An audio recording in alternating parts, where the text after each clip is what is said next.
In this video, we'll take a quick look at the different kinds of input you can use for the process variable, what forward and reverse acting means and how to select the right one, and how to specify the process variable and drive frequency min and max parameters. In all of our examples in this video series, we used analog input 1 as the process variable. To use analog input 2, just set parameter 921 to a 2 and populate the analog input 2 parameters. You can also use the difference between two analog inputs. A common use for that would be to run two processes off one analog signal, but then use analog input 2 to modify that on the second system. For example, maybe you want the second system to run faster or slower than the first, or maybe you just need the ability to tweak system 2 to keep it in sync with system 1. You have a forward-acting system if the process variable increases when you increase the drive frequency output, like in our demos, where when we increased the motor speed, the pressure went up. A reverse-acting system is common in refrigeration or cooling, where the more the motor speed increases, the more the temperature decreases. It's really important to choose the right one here because it determines the sign of this input. Get it backwards and PID won't work. Understanding how to set the process variable min and max along with the drive frequency min and max correctly is the key to getting PID to work well. So it's worth spending a few minutes to take a close look at that.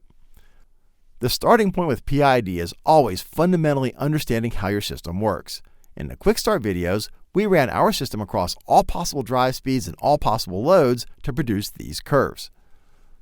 We saw that as the drive speed increased, the pressure increased, which told us we had a forward-acting system.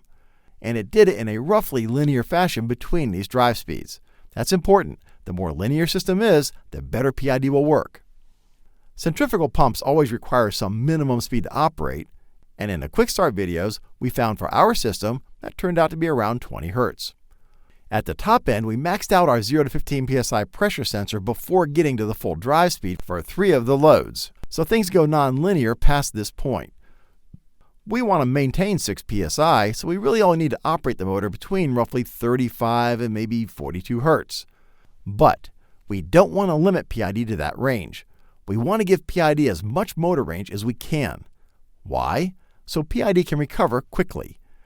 For example, when there's a sudden pressure decrease, PID will want to push the motor really hard to get to 6 psi as fast as possible, but then back the motor speed off as it gets close to the 6 psi set point.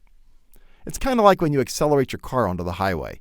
It sure is nice to have the horsepower headroom so you can smash the gas pedal like you want to go 120 miles per hour, but then when you get close to 65 miles per hour, you back off. It gets you to your desired speed faster. So while we only need to operate in this range, we want to widen that as much as possible to give PID plenty of headroom so it can get to its desired set point as fast as possible. We know our pump stops working at 20 Hz, so how about we make our bottom end 25 Hz just to give us some margin, and put that in parameter 133. The top end is a little harder. If we had chosen a 30 psi sensor, then these curves probably would have gone like this, and we could have used a larger motor range to give PID more headroom. Now I intentionally chose an undersized sensor to help you see the kinds of things you need to look out for. So make sure your sensor can maximize the use of your motor. Now we need to avoid nonlinear portions of the curve so we don't confuse PID, which means we need to limit the max motor speed to somewhere in here. We'll use 50 Hz as our top end, and enter that in parameter 134. It's important that you understand that when you look at parameter 917, which shows the control output in percent, that this is 0% and this is 100%. So if parameter 917 says the output is at 50%, it means it's halfway between 25 and 50 Hz, or whatever you entered as your min and max drive frequencies. Okay, what do we use for PV max? Normally, you only have one curve, like if you're simply monitoring the temperature of an oven. But because we have a different curve for each load, which one do we use?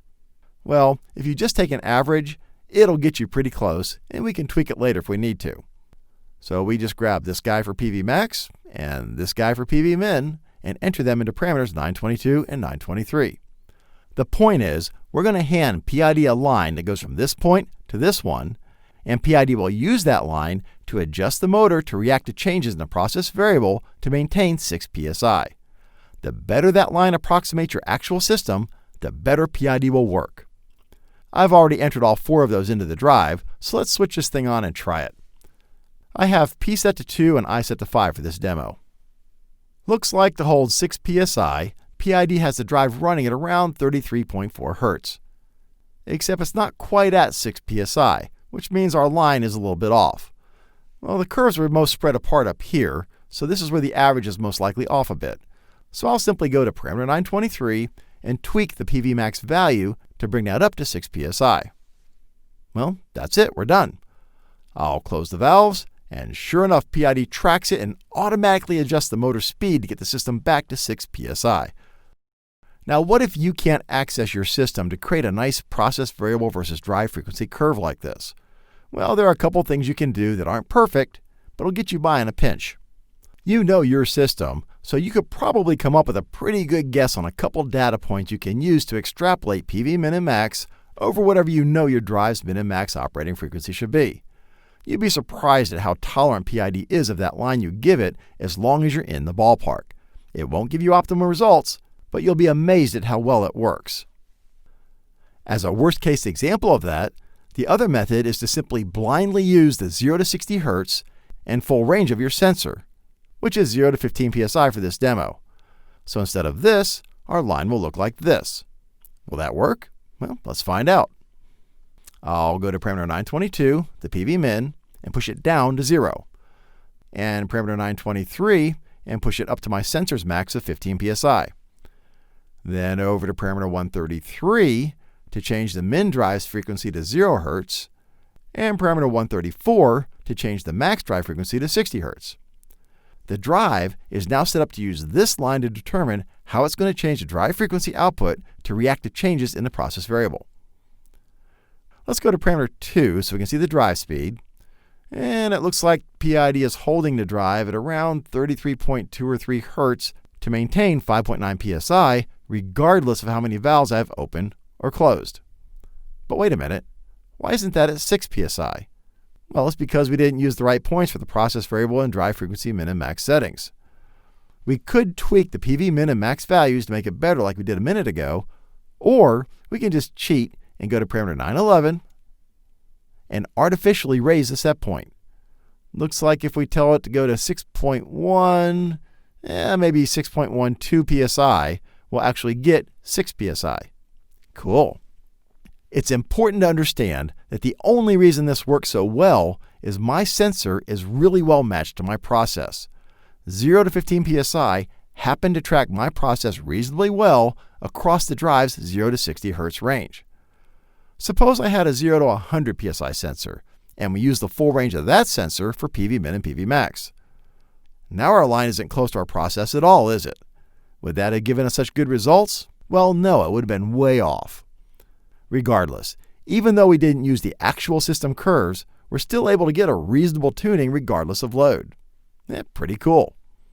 What if you did plot your system's performance and you got something odd like this? Well, you just have to create a line that best represents whatever you have. PID is pretty tolerant if you can just get close. That ought to give you a better feel for how to choose the values you need for the min and max process variables and drive frequencies. If you want to learn more, then click here to see all of the videos in this series. Click here to subscribe to our YouTube channel so you'll be notified when we publish new videos, and click here to learn about Automation Direct's free award-winning support options.